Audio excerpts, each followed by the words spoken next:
Hi, my name is Michael. I'm going to tell you about my circumcision. I'm going to tell you how I found out what they did to me. So my parents are Jewish. They sent me to religious classes at the synagogue they are members of, and they sent me to public school. And I remember hearing about how Abraham circumcised himself when he was 99 years old, and I remember hearing about the story of how Abraham almost sacrificed his son. And they never told me exactly what circumcision was. Nobody ever told me exactly what circumcision was. I remember one time vaguely wanting to ask what it was, but I couldn't ask, partially because of my social anxiety problem and partially because there have always been topics that I couldn't mention, topics I can't ask about. These topics are anything that has to do with man-woman relationships, sex, and body parts. So, for example, I just couldn't ask about what circumcision was, and mostly I put it out of my mind. I didn't think about it, but I did have three different attitudes about circumcision. I had three different ideas about what they did to me. At one time, I imagined a white background and an X-Acto knife. I thought maybe they put an X-Acto knife up to my penis or my body parts and somehow it would change to me. That's how I thought of it. And another time I imagined that someone had gripped my penis with a piece of tissue paper and had pulled something off. And another time I just thought that the way I look, the way I am, is the way that all men are. I thought that I was born the way I am now. And at some point, I discovered that I only had sensation on this little ridge on the underside just behind the glands, and I thought that this was totally normal, and I thought everybody was like me. Then I remember in 9th grade, in the sex education portion of health class, I could hardly stand to sit in the classroom. I was barely paying attention to the teacher because I was very clearly thinking, this is not an appropriate topic for classroom discussion. We shouldn't be talking about this. Only the parents should be handling this kind of topic. I couldn't stand hearing the names of body parts. I couldn't stand hearing anything that had to do with sex or man-woman relationships. And I remember at one point the teacher said that when the penis is erect, it's supposed to be pointing slightly upward at the angle of the vagina. And this really bothered me. I don't know why this bothered me so much, but I know that when my penis is erect, it's bowed downward. It's like it can't be straightened, because if it's straightened, like something scary will happen. I don't know, it'll break or something like really terrible happen. It's like it can't be straightened ever. And I've read that curvature of bowing of the penis is a common problem in circumcised men.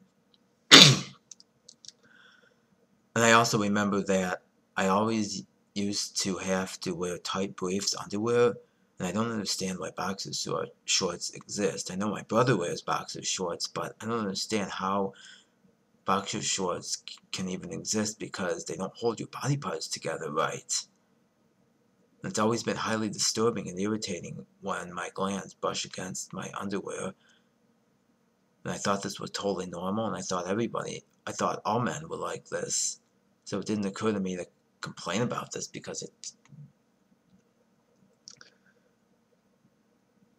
and then I remember when I was 27 years old, I had this one point when I was feeling really bad about myself due to the fact that I can't find a woman, and I was wondering what you have to do if you have a kid. And then I was looking on the internet, and I ran into some articles about circumcision, and I figured out what circumcision was, and then I became sort of intuitive about the fact that I don't have any sensation in my glands, and of course I don't have any sensation in my foreskin. And actually, I found out that foreskin is not even really a separate body part. There's not really a a clear distinction between what is shaft skin and what is foreskin. So some people get cut tighter and some people get cut looser. I'm fairly sure that I got cut really tightly. I got cut, had more cut off from the bottom than the top.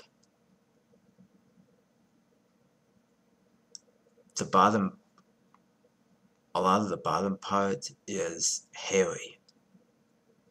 So I think that's actually scrotal skin that got pulled onto the shaft in order to compensate for the tissue they cut off. Not that it would be okay to cut off a lesser amount. So I called my mohel on the phone. I talked to my mohel for 28 minutes on the phone. A mohel is also pronounced mohel. It is a Jewish ritual circumciser,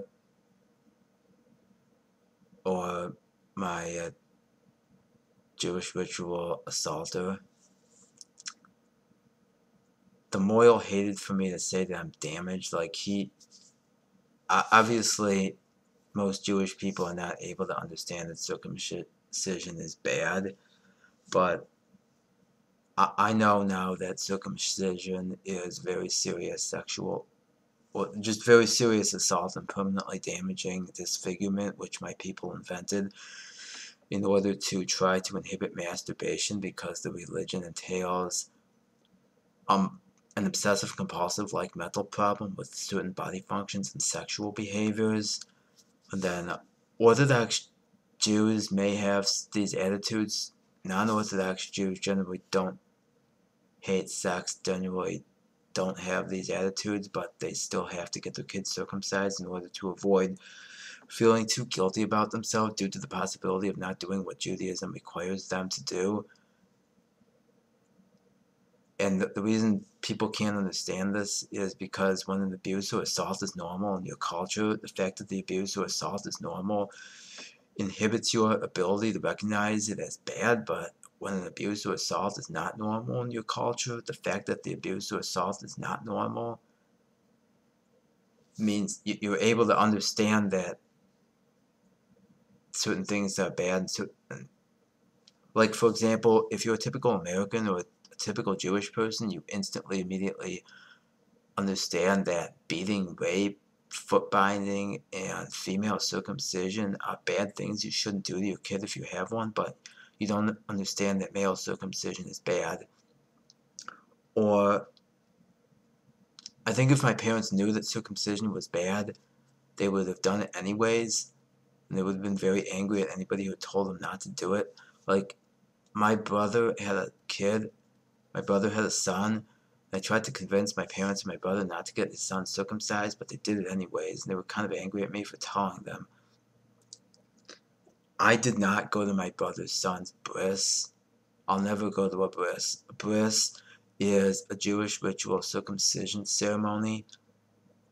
I think circumcision is the worst, most terrible abomination. It is a very serious human rights violation, and actually some arguments against circumcision are weak. I'll tell you some weak circumcision arguments. His body, his choice. His body, not his choice, because your choice should not exist, because circumcision should not exist. If I was given a choice to get circumcised or not, before I came out as an atheist, I would have had to get circumcised in order to avoid feeling too guilty about myself due to the possibility of not doing what Judaism requires me to do. I came out as an atheist when I was like 26, and I didn't even know what circumcision was until like the week after I turned 27. I just figured it out by accident when I was like searching around on the internet.